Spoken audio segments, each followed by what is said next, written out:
Well, what is he focused on? I'll tell you what he's focused on. Shower heads.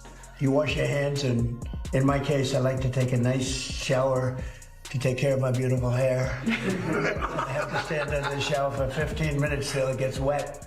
It comes out drip, drip, drip. It's ridiculous. Yeah, it comes out drip, drip, drip. I believe that's how Stormy described it too, right?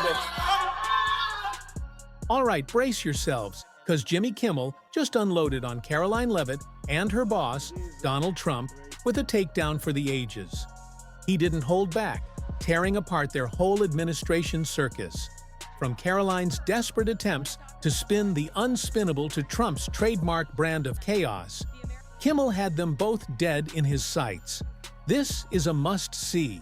Seriously, it's like watching a train wreck in slow motion. I'm sorry, have you ever paid a tariff? Because I have. That's They it. don't get charged on foreign companies, they get charged on the importers. And ultimately, when we have fair and balanced trade, which the American people have not seen in decades, as I said at the beginning, revenues will stay here, wages will go up, and our country will be made wealthy again. And I think it's insulting that you're trying to test my knowledge of economics. Trump's all over the place. Look at China. Over the past 48 hours, the tariffs he put on China have gone from 20% to 104% to now he says at least 145%. He's just calling out numbers like he's working a bingo hopper or something. There's no plan. Jimmy Kimmel went all in, no holds barred, on Karoline Leavitt and the whole Trump crew. It was the kind of roast you didn't know you craved, but once it started, you were hooked. And let's be real, Karoline Leavitt, who somehow crawled out of Trump's swamp of yes men, got a verbal smackdown from Kimmel that was pure, unadulterated satisfaction. It's about time we have a president in the Oval Office who is putting the world on notice. The phones have been ringing off the hook, wanting to talk to this administration, this president and his trade team to try to strike a deal. And it's because the world knows that they need the United States of America. They need our markets, they need our consumer. The president has a lot of leverage on his side because he has the best economy and the best country in the world that he leads, and he knows that. And it's about dang time we finally have a president who uses that economic leverage to benefit American workers. Karoline, bless her naive soul, seems to think the secret to political success is just parroting whatever crazy stuff Trump says. Seriously, it's like watching someone try to find their way through a maze blindfolded and tied up. You know they're gonna crash and burn, but at least they're confident about it. Her whole game plan is to throw as much wild nonsense against the wall and hope something sticks. It's like trying to glue cooked spaghetti to a truth-covered ceiling. It ain't gonna happen.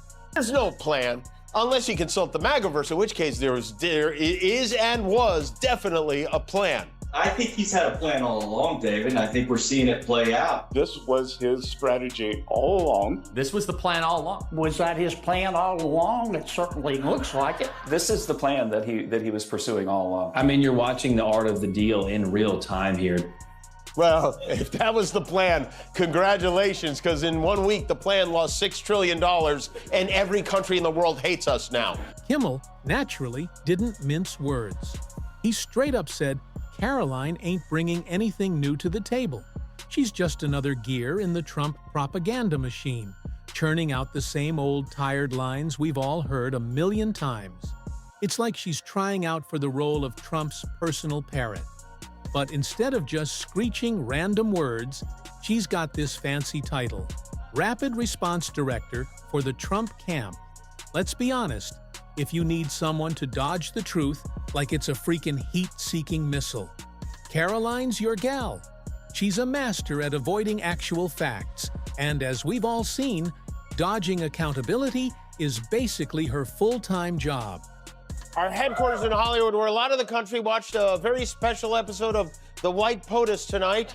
It was a night of pomposity and circumstance as Donald Trump addressed a joint session of Congress because, you know, he rarely gets to be on TV, so why not? And hey, if you're digging this, hit that subscribe button. Here's the lowdown. Karoline's the kind of person who'd stand in front of a raging fire, swear it ain't hot, and then try to get everyone else to touch it. All while grinning like she just cracked the code to, well, anything. And for all her hard work parroting Trump's most insane ramblings, what does she get? A sweet gig spinning all of Trump's crazy antics into something halfway digestible for the rest of us. The jig is up. Past American presidents sat by and let this happen, but President Trump stood up for our country and he is saying no more. The president's message has been simple and consistent from the beginning. To countries around the world, bring us your best offers and he will listen. Deals will only be made if they benefit American workers and address our nation's. I mean, yeah, that's exactly what we need in a crisis. Someone who's as good at dodging facts as they are at gaslighting the entire country. But don't be fooled. Karoline's climb up the political ladder ain't about smarts or skill. It's about loyalty, the kind that demands you follow the boss no matter how batshit crazy or harmful his words and actions are. So, Karoline's made a career out of being Trump's loyal lapdog, more interested in repeating his every whim than offering anything remotely useful. It's like being picked last in dodgeball, except the dodgeball is the truth, and Karoline's getting nailed every single time. The only thing she's ever successfully dodged is reality itself. Can you tell us that that my heap is not one of those affected? So you're asking a hypothetical based on programs that you can't even identify. I just identified. What I can tell you just is be that clear, since you guys haven't identified, let's do it together just for Americans at home. Medicaid, is that affected?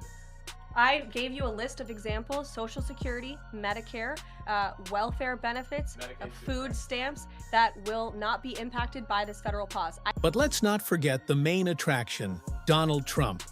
The guy who somehow tricked a whole nation into thinking his total lack of experience, his trail of failed businesses, and his constant self-serving moves were, like, a good thing. Kimmel really tore into Trump's leadership, and by leadership, I mean his talent for tweeting and blustering his way out of any actual problem. Trump's political brilliance is a sight to behold.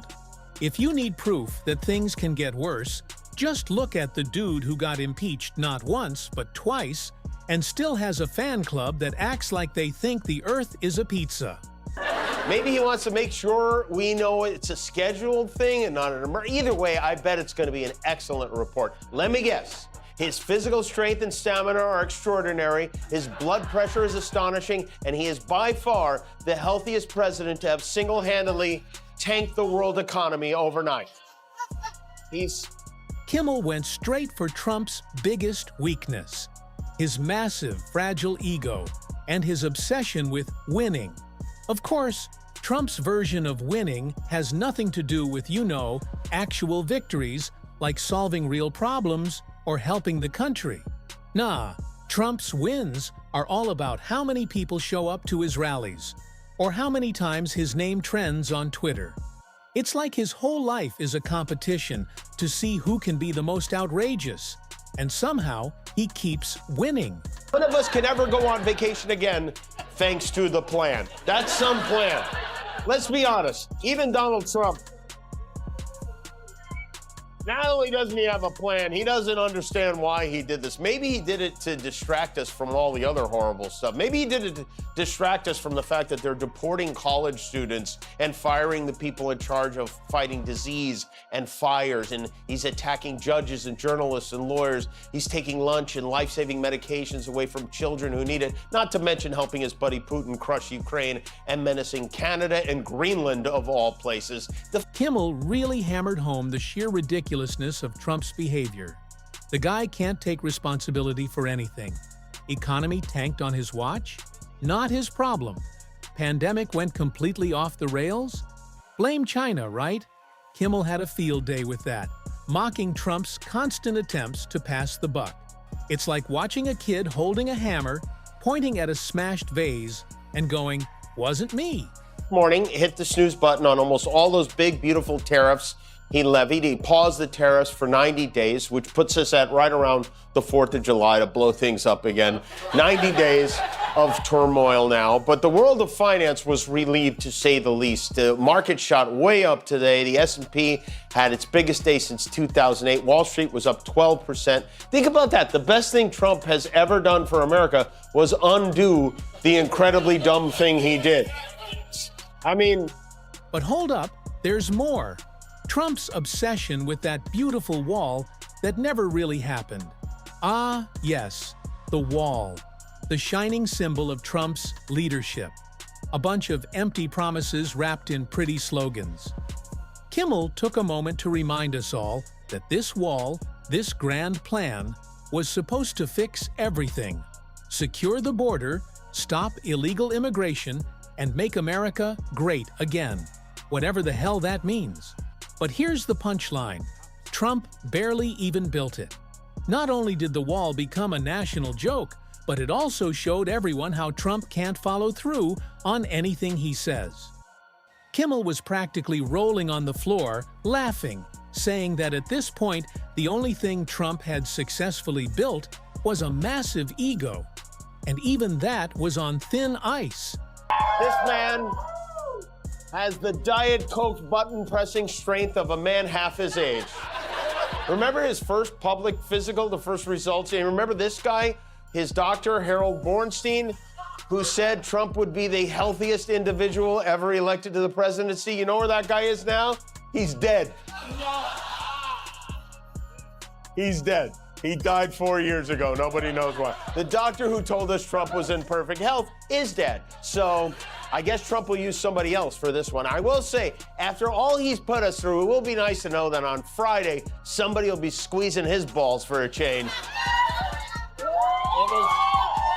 And then we have the total freak show that was Trump's pandemic response.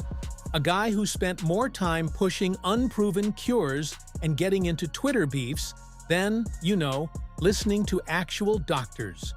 Kimmel's mockery was razor sharp, nailing Trump's complete disregard for science in favor of his own ego and self-promotion. The dude who thought injecting bleach might be a good idea? Yeah, that's the guy who was running the damn country. Trump has managed to transform the stock market into Kanye West. But the good news is the president wants us to know he's doing just fine. He wrote, "I am pleased to report that my long-scheduled annual physical examination will be done at Walter Reed Army Medical Center on Friday of this week. I have never felt better." It's funny, because the rest of us have never felt worse. But maybe the most revealing thing Kimmel pointed out was how Trump, and by extension Karoline Leavitt, treated facts like they were, you know, suggestions. It's like watching someone play a board game where they just make up the rules as they go. Truth? Nah. Who needs that when you can just yell louder and tweet more? And that, folks, was the cornerstone of the Trump administration. It wasn't about leading the country, it was about building a fantasy world where facts didn't matter, and personal gain was everything. To the woman in the purple, because I saw you were making a face at my previous answer, so what's going on? Now, let's dissect the sheer lunacy of Trump's political sidekicks. Karoline Leavitt might be the new kid on the Trump worship block, but she's fast becoming the poster child for what happens when you mix blind ambition with zero self-awareness. Kimmel went in on her, highlighting how her quick climb isn't about talent, but about her eagerness to say yes to every single thing Trump says, no matter how insane. Her gig as rapid response director would be a joke if it wasn't so damn sad. Her go-to move when faced with criticism? Just copy-paste Trump's playbook, deflect, deny, and double down. Kimmel's comeback? If Karoline was any more in sync with Trump, she'd be a freaking tax deduction. Can you tell us that the lie heap is not one of those affected? So you're asking a hypothetical based on programs that you can't even identify. What I can tell you just is be clear, that since you guys haven't identified, let's do it together just for Americans at home. Medicaid, is that affected? I gave you a list of examples: Social Security, Medicare, welfare benefits, food stamps that will not be impacted by this federal pause. And let's not forget her weird, unwavering loyalty to Trump's policies. Kimmel tore her to shreds for defending the indefensible. She's the kind of person who'd praise a sinking ship because she's too scared to admit it's going down. Kimmel did a whole riff on how Leavitt's defense of Trump's choices is like watching someone rave about a leaky boat. Yeah, it's sinking, but check out those plush seats. The more Kimmel roasted them, the more obvious it became that the whole Trump operation was the real punchline. The entire administration was like a clown car. Every time you thought they were done, another ridiculous character popped out, saying something even more absurd than the last. But beneath all the jokes and jabs, there's a serious point. The real danger of a political system that rewards incompetence and ego over actual skill and accountability. For the audience, did anyone else get a group chat invite from the National Security Advisor today? Just me? I know we shouldn't enjoy the fact that we have a confederacy of dunces running this country, but I'll be honest, I can't help it. I'm enjoying it right now. This week in the race between dumb and... Kimmel's takedown wasn't just a laugh riot. It was a stark reminder of the sheer absurdity of Trump's time in office and the folks who still blindly follow him. If Kimmel drove home one point, it's that we can't just laugh this stuff off. We need to be damn wary of the damage these people can inflict if we let them keep going down this road. After all, a nation that puts people in charge who'd rather crack jokes than fix problems is a nation headed for a crash course in disaster. So, as Karoline Leavitt and Donald Trump keep up their ridiculous act, it's up to people like Jimmy Kimmel to hold up a mirror to their inflated egos and show the world just how absurd they really are. It's a never-ending circus, and the clowns just keep getting louder. But Kimmel, with his razor-sharp wit and knack for spotting hypocrisy, made sure everyone got the message. This isn't just a joke, it's a warning. A warning about a system that values showmanship over substance, and how that kind of leadership can only lead us to a dead end. The bottom line? We need to laugh at them before they wreck the whole damn show. Our job, I guess, is to sit back and watch him take credit for solving the financial crisis he created. The Dow is still down more than 1,600 points from where it was when he started this unnecessary mess. And if you're a small business owner who's worried about having to close up shop because of unpredictable costs, President Trump would like you to know he won a golf tournament this weekend. Before he backed down, Uncle Scam offered words of reassurance to the millions of Americans whose retirement funds he exploded. He wrote, "Be cool. Everything's going to work out well. The USA will be bigger and better than ever before. Be cool, everybody. Be cool, like Fonzie. Be as cool as a cucumber that will soon cost $9 a piece." And then... And when it's all said and done, what Kimmel's roast really lays bare is this. Trump and his crew, with all their noise and bluster, have nothing to show for it but a trail of chaos. A trail where facts are just suggestions, and the loudest voice wins, as if shouting could cover up how clueless they are. Karoline Leavitt, along with the rest of Trump's yes men, can keep trying to spin this broken record, acting like throwing out empty sound bites will distract from the sheer insanity of their policies. But it's plain as day. This ain't about making America great. It's about keeping a story going that feeds their egos, no matter what it costs the country. It's President Zambone had posted about our friends up north. They will pay a financial price for this so big it will be read about in history books for many years to come. The only thing that makes sense is for Canada to become our cherished 51st state. This would make all tariffs and everything else totally disappear. Leavitt, just like the rest of the Trump gang, keeps spitting out the same old tired lines. It's like they think if they say the same thing enough, we'll suddenly buy into their BS. The sad reality? We've been there, done that, and we've got the damn receipts to prove it. The harder they try to twist the truth, the more they show how empty they really are. 'Cause at the end of the day, All their noise is just a smoke screen for their complete inability to deliver anything of actual worth. The joke's on them, and we're all in on it. The truth is too damn loud to ignore, and no amount of yelling will ever drown it out. We've seen this circus, and we're done buying tickets.